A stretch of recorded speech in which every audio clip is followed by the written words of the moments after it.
ক্রেতা সচেতনতা ও খাদ্য সুরক্ষা নিয়ে সেমিনার আয়োজন করা হলো লোকপাড়া মহাবিদ্যালয়ে।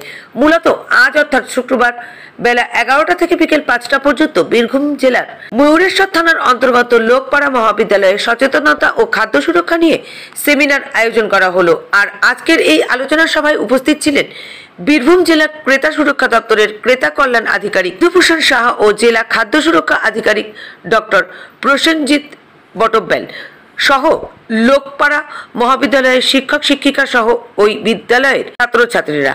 মূলত ক্রেতারা জিনিসপত্র ক্রয় করতে গিয়ে কিভাবে সুরক্ষিত থাকবে এবং তারপরেও যদি ক্রেতারা ঠকে যান তাহলে তারপর সমাধান পাওয়া যাবে, ঠিক সেই বিষয়কে সামনে রেখে বিস্তারিতভাবে আলোচনা করা হলো আজকের এই আলোচনা সভায়। এছাড়াও দৈনন্দিন জীবনে আমাদের সুস্বাস্থ্য রক্ষার্থে কিভাবে আমরা খাদ্য সুরক্ষা মোকাবিলা করতে পারি সেই বিষয়কে নিয়েও আলোচনা করা হলো।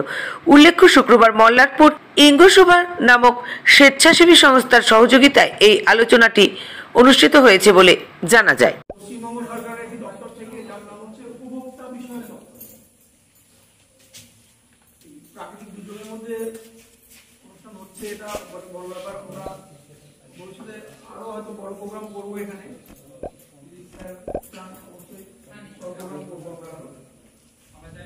আমরা যে দপ্তর থেকে এসেছি তার নাম হচ্ছে ক্রেতা সুরক্ষা দপ্তর। সরকারের বিভিন্ন দপ্তর আছে, এক একটা দপ্তরে এক রকম কাজ করে থাকে। পেছনে সব কথা শোনা যাচ্ছে? আমার পেছন থেকে কথা শোনা যাচ্ছে?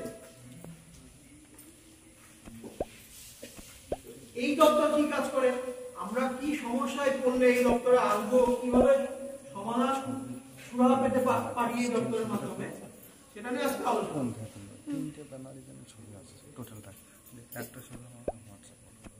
প্রতিটা দপ্তর কিছু আইনের দ্বারা কাজ করে। ক্রেতা সুরক্ষা দপ্তর ক্রেতা সুরক্ষা আইনের দ্বারা কাজ করে। এই আইন, ক্রেতা সুরক্ষা আইনের কেন দরকার,